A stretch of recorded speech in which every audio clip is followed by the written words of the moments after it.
എനിക്ക് ഏറ്റവും ഡിഫിക്കൽട്ടായിട്ടുള്ള ടാസ്ക്കാണ് എന്തെങ്കിലും ഈ അരിഞ്ഞു വെക്കുക എന്നുള്ളത്.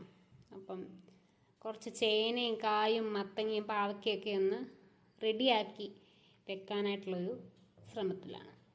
അരിയുന്നതാണ് എനിക്ക് ഏറ്റവും മടുപ്പുള്ള കാര്യം. അതിന് വേണ്ടി ഒരു പാട്ടൊക്കെ ഇവിടെ നമ്മുടെ വാട്ടർ പാക്കറ്റ് സോങ് ഒക്കെ വെച്ച് ഇവിടെ വൈബായിട്ടാണ് അരിയുന്നത്. ആദ്യം കുറച്ച് മത്തങ്ങ അരിഞ്ഞു, ഇനി അടുത്ത പാവയ്ക്കയിലോട്ടാണ് കടക്കുന്നത്. നിങ്ങൾ ഇതുപോലെ എന്താണ് കട്ടിയുള്ള ടാസ്ക്, ബോറിംഗ് ആയിട്ടുള്ള ടാസ്ക് ചെയ്യുമ്പം നിങ്ങൾ എന്താ ചെയ്യുന്നത്? എനിക്ക് കുക്കിംഗ് ഭയങ്കര ഇഷ്ടമാണ്, പക്ഷേ ഈ അരിയലിലോട്ട് വരുമ്പോഴത്തേനും ഞാൻ ഇതേപോലെ പാട്ടൊക്കെ വെച്ച് ഇങ്ങനെയാണ് പരിപാടി. പിന്നെ ചിലപ്പോൾ കുഞ്ഞിനെ പഠിപ്പിച്ചുകൊണ്ടായിരിക്കും അരിയുന്നത്.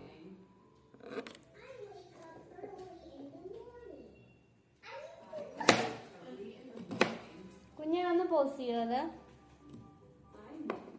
ഇല്ലെങ്കിൽ എനിക്ക് കോപ്പിറൈറ്റ് കിട്ടും.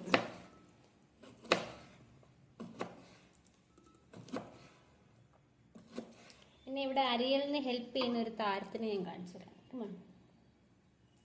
അപ്പൊ ഈ താരം ചെറിയ ചെറിയ അരിയലിനൊക്കെ ഹെൽപ്പ് ചെയ്യല്ലേ? എന്തായിരുന്നു പരിപാടി? കുഞ്ഞെന്തായിരുന്നു പരിപാടി? എന്തോ പഠിക്കുന്നത്? പ്രൊനൗൺസിയേഷൻ. അതെ. ഓക്കെ, എന്നിട്ട് എന്തൊക്കെ പഠിച്ചു അതെന്ന് പറഞ്ഞു. ഏത് വാക്കാവേ? ഷൈ. ഷൈ നാണം. പിന്നെ പിന്നെ ബോർഡെന്ന് വെച്ചറിയാലോ, പോയി സ്റ്റാൻഡ് വെക്കാനുണ്ട്. പിന്നെ പിന്നെ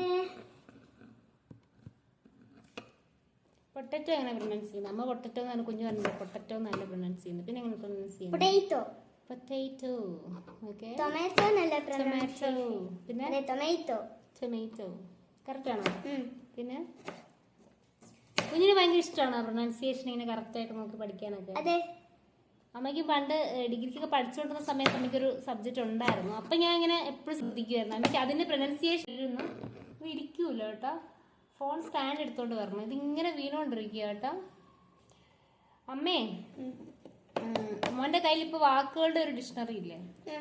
അതേപോലെ അമ്മയുടെ കയ്യിൽ പ്രൊനൗൺസിയേഷൻ്റെ ഒരു ഡിക്ഷണറി ഉണ്ടായിരുന്നു. അപ്പൊ എല്ലാ വാക്കുകളും നോക്കി നോക്കി നോക്കി നോക്കി പഠിക്കും. ഇന്ന് കുഞ്ഞിന് എന്തിന്റെ അവധിയായിരുന്നു? രക്ഷാബന്ധന്റെ അവധിയായിരുന്നു. അതെ, രക്ഷാബന്ധന്റെ അവധിയായിരുന്നു. നാളെ ആരെങ്കിലും കെട്ടി തരുമായിരിക്കും. മോൻ അതുപോലെ ഫ്രണ്ട്ഷിപ്പ് ബാൻഡ് ഒക്കെ ആരൊക്കെ കെട്ടി തന്നില്ലേ? പിന്നെ നാളെ ഇവിടുത്തെ കൾച്ചറാ ഇങ്ങനെ ഒരു കുറെ ഡിഫറെന്റാ നമ്മുടെ നാട്ടിലെ കൾച്ചറിൽ നിന്ന്. ഇവിടെ കുറെ ഡിഫറെന്റ് ആയിട്ടുള്ള സെലിബ്രേഷനും ഡിഫറെന്റ് ആയിട്ടുള്ള പരിപാടികളാണ്. അതിന്റെ ഭാഗമായിട്ട് ഞാനൊരു കാര്യം കാണിക്കും കേട്ടോ. ഇവിടെ ഈ ബാൻഡ് മേളം ഉണ്ട്. ഞാനത് കുറച്ച് ദിവസം മുന്നേ എടുത്ത വീഡിയോ, ഞാൻ അതും കൂടി ഇതിന്റെ കൂട്ടത്തിൽ ഇടാം. നാളെ എനിക്ക് കുറെ ഫ്രണ്ട്സ് രക്ഷാബന്ധന്റെ അത് കെട്ടിത്തരുമായിരിക്കും. ഞാനിത് എടുത്തോണ്ടിരുന്നപ്പോഴേ ഒത്തിരി തവണ പടപടപടപടോന്ന് അതൊക്കെ കട്ട് ചെയ്ത് കളയണം. പടപടപടോന്ന് താഴെ വീഴുന്നുണ്ടായിരുന്നു ഫോണ്. ഞാൻ സ്റ്റാൻഡ് ഇല്ലാണ്ട് ചുമ്മാ ഇങ്ങോട്ട് എടുത്ത് വെച്ചതാ. കുഞ്ഞാ പരിപാടിയായിരുന്നു അല്ലേ? കുഞ്ഞ് വായിക്കുന്ന പത്രം ഏതാ മോനെ? എല്ലാ ദിവസവും പത്രം വായിച്ച് വാക്കുകളൊക്കെ എഴുതി പഠിക്കുന്നില്ല. ആ പത്രം ഏതാ നമ്മളിവിടെ വരുന്നത്? ഇന്ത്യൻ എക്സ്പ്രസ് ആണോ? എക്സ്ട്രാ ഇതുണ്ടല്ലേ? അത് എക്സ്ട്രാ ഒരു ഇതൂടെ വരുന്നേ ഉള്ളൂ. സെയിം പത്രം തന്നെ ആവും. കുഞ്ഞിന് ഇഷ്ടമാണോ? കുട്ടന് ഇഷ്ടമാണോ വായിക്കാൻ? അതെ. ഞാൻ എപ്പോഴും അങ്ങനെ പാട്ട് കേട്ടോണ്ടല്ല അറിയാറ്. ചിലപ്പോൾ ഞാൻ എൻ്റെ അമ്മയെ വിളിക്കും. എൻ്റെ അമ്മയെ വിളിച്ചിട്ട് ഇങ്ങനെ മണിക്കൂറുകൾ സംസാരിക്കും. അപ്പൊ ആ സമയം കൊണ്ട് അത് അരിഞ്ഞും കഴിയും. ഇന്നെ കാണത്തില്ല നീങ്ങ. ആ സമയം കൊണ്ട് അരിഞ്ഞും കഴിയും, വർത്താനം പറഞ്ഞ് നമ്മൾ അറിയത്തില്ല. അല്ലെങ്കിൽ കുഞ്ഞിനെ പിടിച്ച് ഇങ്ങനെ നിർത്തി വർത്താനം പറയിച്ചോണ്ടായിരിക്കും. ഇത് ചില സമയത്ത് ഇതൊന്നും വേണ്ട, പാട്ട് കേട്ടോണ്ടിരുന്നു കടപടോന്നരിയും. കാരണം എനിക്ക് അരിയാനങ്ങ് ഭയങ്കര മടിയാണ്. പക്ഷെ കുക്ക് ചെയ്യാനാണെങ്കിൽ എനിക്ക് ഭയങ്കര ഇഷ്ടമാണ്. അങ്ങനത്തെ ഒരു പരിപാടിയാണ്. എനിക്ക് സ്പീഡും ഇല്ല അരിയാനായിട്ട്. പക്ഷെ എൻ്റെ ഫ്രണ്ട്സൊക്കെ പറയുന്നത് എനിക്ക് അരിയാനും കുക്ക് ചെയ്യാനും ഭയങ്കര സ്പീഡാണെന്നാണ് പറയുന്നത്. ശരിയാണ്, കുക്ക് ചെയ്യാൻ സ്പീഡ് കാണും, പക്ഷെ അരിയാൻ സ്പീഡ് ഉണ്ടെന്ന് എനിക്ക് സമ്മതിക്കാൻ ബുദ്ധിമുട്ടാണ്. കാരണം ഞാൻ എന്നെക്കാളും 3 ഇരട്ടി സ്പീഡിൽ അരിയുന്ന ആൾക്കാരെ കണ്ടിട്ടുണ്ട് എന്നുള്ളതുകൊണ്ട് എനിക്ക് അരിയാൻ സ്പീഡ് ഉണ്ടെന്ന് അവർ ചിലപ്പോൾ എന്നെ മോട്ടിവേഷന് വേണ്ടി പറയുന്നതായിരിക്കും. ഞാൻ തകർന്നു പോകാതിരിക്കാൻ വേണ്ടി പറയുന്നതായിരിക്കും എന്നാണ് എനിക്ക് തോന്നാറുള്ളത്. കാരണം ഞാൻ കണ്ടിട്ടുണ്ട് എന്നെക്കാൾ നല്ല സ്പീഡിൽ ഇപ്പം നമ്മുടെ അമ്മമാർ തന്നെ കയ്യിലൊക്കെ എടുത്ത് എനിക്ക് ഈ കട്ടിങ് ബോർഡൊക്കെ വേണം കുടുകുടാന്ന് അരിയുന്നതാണ്. എനിക്ക് ഞാൻ ആ ഒരു ഇതല്ല കേട്ടോ, എനിക്ക് ആ ഒരു ഇതില്ല, അതൊരു വശമല്ലേ, ആ ഒരു വശം എനിക്ക് കിട്ടിയിട്ടില്ല. So sad. കാരണം ഈ കുക്കിംഗ് ഇഷ്ടമാണ്, അപ്പം അതിൻ്റെ ആ ഒരു ബേസിക് സ്കില്ലായിട്ട് വരുമല്ലോ ഈ അരിയുന്നത്. അരിയാൻ ഒട്ടും എക്സ്പേർട്ടല്ല. പിന്നെ അതുപോലെ തന്നെ ഞാൻ എല്ലാവരും പറയും ഭയങ്കര മൂർച്ചയുള്ള പിച്ചാത്തി, അങ്ങനെയാണെങ്കിൽ എൻ്റെ നഖവും കയ്യും എല്ലാം അറ്റുപോകും. കാരണം ഞാൻ അങ്ങനെ അത്രയും കെയർലെസ് ആയിട്ടൊക്കെ ഇരുന്ന് അരിയുന്നത്. അപ്പം മൂർച്ച ഇല്ലാത്ത പിച്ചാത്തി നോക്കിയാണ് ഞാൻ തപ്പിയെടുക്കുന്നത്. അപ്പോൾ പിന്നെ കൈയൊക്കെ ഒന്ന് ചിലപ്പോൾ ഇങ്ങനെ മുറിയാറുണ്ട്. അപ്പോൾ ഈ മൂർച്ചയില്ലാത്ത പിച്ചാത്തി ആയതുകൊണ്ട് കുഴപ്പമില്ല. ചില സമയത്ത് കെയർലെസ്നെസ് കൊണ്ടാണോടാ വാവയമ്മയുടെ ആണ്. കാരണം കുഞ്ഞൊക്കെ കഴിയുമ്പോൾ കുഞ്ഞിന്റെ കൈയൊന്നും മുറിഞ്ഞിട്ടേ ഇല്ല അല്ലേ? ശ്രദ്ധിച്ച് കുഞ്ഞൊക്കെ നല്ല നീറ്റായിട്ട് നല്ല കറക്റ്റ് ഡയമെൻഷൻ, അങ്ങനൊക്കെ അത്രയ്ക്കൊന്നും ഭംഗിയായിട്ടൊന്നും അല്ല അരിയാറ്. പക്ഷെ കുഞ്ഞൊന്നും അങ്ങനെ, കുഞ്ഞൊക്കെ അരിയുമ്പോൾ നല്ല ഭംഗിയായിട്ട്. ഞാൻ അരിയുമ്പോൾ അത്രയ്ക്ക് ഭംഗി നോക്കാറില്ല, ഒരു മീഡിയം ഭംഗിയൊക്കെ നോക്കിയങ്ങ് അരിയും.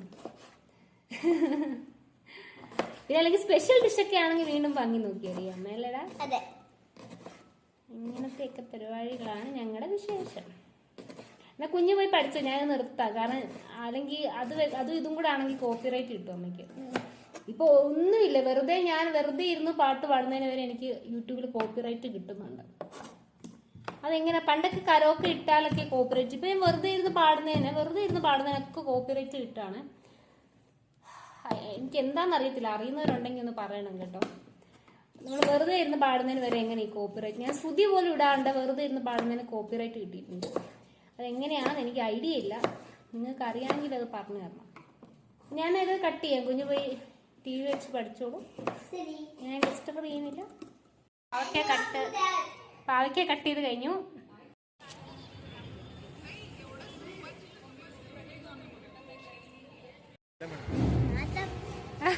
ഒരു മണമുണ്ട് ഇവിടെ എല്ലാം, ഈ വെള്ളപ്പൂവിൻ്റെയാ.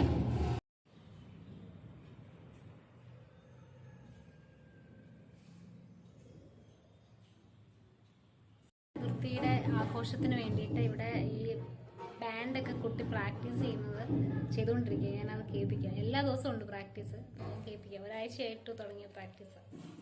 ആട് കണ്ട അവിടെ ഇരുന്ന് ആൾക്കാർ പ്രാക്ടീസ് ചെയ്തു.